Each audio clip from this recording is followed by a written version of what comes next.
שלום לכולם. אני נפגש עם אלפי חיילים ואזרחים. מצד אחד, המצב קשה, מורכב, לא פשוט, אבל אסור להתבלבל. ברוך השם, יש לנו עם חזק, יש לנו צבא חזק, יש לנו יכולת תגובה שלא הייתה לנו אף פעם בהיסטוריה. ברוך השם, אנחנו חזקים, אנחנו נצליח, יש המון נקודות של אחדות ואהבה. עם אחדות, אהבה ואמונה גדולה, בעזרת השם ננצח. מה שנותן לי כוח זה להיות עם אמא שלי, שחוגגת עוד 199 שנה, ובעזרת השם אנחנו מקווים שליום הולדת 100 יהיו לה 100 צאצאים. ומה שהיא עברה מחייה, אין כאן המקום להעריך, אבל ברוך השם גילה אותי באופטימיות, באמונה שלמה, למרות שאיבדה את כל משפחתה. ואני מפה, מהזכות אבות הזאת, מהקשר לדורות הקודמים שלא חלמו, נזכה להיות הרבה. שמחת פרצה בשמחת תורה, עוד חג בין חגים לא מעטים. אני זוכר מתי התברק שמחת תורה בתודעתנו כה חזק.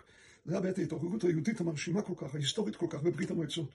דורות של יהודים שלא שמעו דבר על תורה ועל עם ישראל, התעוררו לפתע בלב ליבה של הדיקטטורה הסובייטית, בשירת שלום עליכם אדירה ודווקא בשמחת תורה ובמוצאיה. זה היה אירוע ללא אח ורע בעוצמתו בשום אומה ולשון.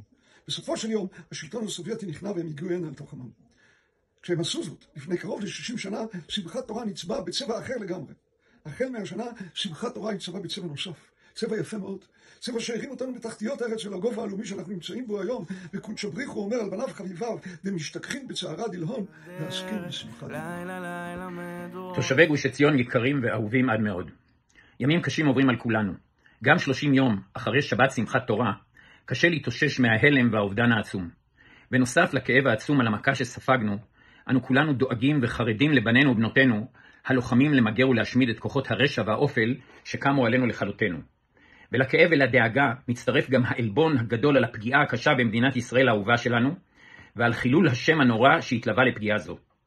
ובימים אלו של אימה וחשיכה גדולה, של אפלה ועלתה כבדה, מנצנצים אורות מזהירים של גבורה מדהימה ומסירות נפש כבירה, של התנדבות מרשימה, של אחדות וחיבור מרגשים, של אהבת רעים, של עזרה הדדית, של חסד ונתינה ועוד ועוד. עם ישראל מתגלה במלוא הדרו, עוצמתו, יופיו ותפארתו. והאורות הללו יתגברו על החושך הנורא, ויביאו בעזרת השם לאור גדול, שיזרח על כולנו, ויביא עלינו ימים של שלום ושל שלווה ושל תקווה, של יצירה ובניין, והתיישבות של איש תחת גפנו ותחת תאנתו. אנו בגוש עציון חווינו על בשרנו לפני 75 שנה, טבח אכזרי ונורא בכפר עציון. גדול עוד יותר ממה שחווה כל אחד מיישובי העוטף בתשפ"ד. מעל 130 איש נרצחו ביום נפילת הגוש וחורבנו. בכפר עציון לא נותר כמעט אף אחד מהתושבים הגברים. היישוב בגוש עציון חרב, נשארו הרבה יתומים ואלמנות, ומלחמה ארוכה וקשה הביאה בסופו של דבר למתנה הגדולה ששמה מדינת ישראל.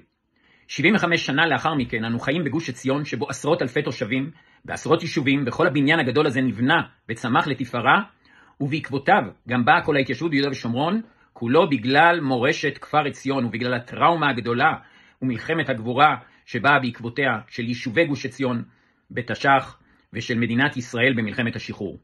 כך אנו בטוחים שבעזרת השם נזכה שכאב החורבן הנורא שעבר עלינו בשמחת תורה יצמיח ביתר שאת, ביתר עוז ועוצמה את כל יישובי עוטף עזה, שיחזרו ויפרחו וישגשגו וימלאו ילדים וילדות משחקים ברחובות, ומשם יאירו באור גדול לכל מדינת ישראל. וגדול יהיה כבוד הבית הזה האחרון מן הראשון, ובמקום הזה אתן שלום, נאום אדוני צבאות. ערב שבת שלום, אנחנו כבר שבת רביעית עם פרשיות ספר בראשית. שבת אנחנו צועדים עם אברהם אבינו לעקדה, והקדוש ברוך הוא פונה לאברהם, ואברהם אומר הנני. הוא מוכן, הוא משכים בבוקר, הוא מוכן למסור את הנפש לקדוש ברוך הוא. ושרה לפי המדרש פורחת נשמתה כשהיא שומעת ממעשה העקדה. ואני חושבת שאנחנו כבר 4 שבועות ומחזיקים מאוד חזק את שתי התנועות האלה. תנועה אחת הנני, אנחנו מוכנים, אנחנו יודעים, זו מלחמה צודקת על קיום שם השם בעולם, על הטוב בעולם, על קיומה של מדינת ישראל. אנחנו נכונים, הנני, כולנו אומרים הנני, הנני החיילים בקרב, הנני אנשים בבית, הנני האימהות, הנני. מצד שני, פורחת נשמתנו, יש הרבה כאב, יש הרבה צער, יש הרבה שכול. אנחנו מחזיקים את שתי התנועות האלה, ואני רוצה לאחל לעם ישראל ולכולנו שנצליח להיות בהנני, לראות את הטוב, לראות את הצודק, וגם להכיל את הכאב, את הצער, ושיהיה כמה שפחות כאב וצער, וכן לתמוך במשפחות השכולות, בפצועים, בחטופים, בשבויים. להיכנס לשבת עם מצד אחד הנני, ומצד שני פורחת נשמתנו, נתפלל לקדוש ברוך הוא שתהיה שבת שלום.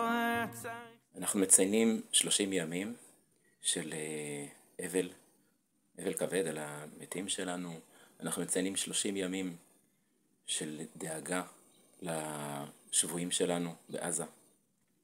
אנחנו מציינים 30 ימים של תהייה על מה עתיד להיות עם האהובים שלנו שנלחמים, שמגויסים. אבל בצד כל הדברים האלה, המעיקים והמכבידים, אנחנו מציינים גם 30 ימים של התעוררות, של עשייה מדהימה, של הרתמות, של התגייסות ולחימה, 30 ימים של תקווה, וזה החלק שהוא בידיים שלנו. אנחנו את זה מחזיקים אצלנו, והמשימה שלנו, הברכה שלנו, השמחה שלנו, יכולה להיות בזה שמפה והלאה. מפה והלאה הדבר הזה ילך להתגבר. פשוט עד השמיים, ידענו יחד זה חזק יותר, כמו בימים של הצבא, הרמנו ראש מעל המים, נשבענו על הכל עוד נתגבר, עוד יבואו ימים טובים עלינו, ונפתח את הלב, נחבר בינינו, כל מה שנשבר עוד נתקן, נביא שלום בבית.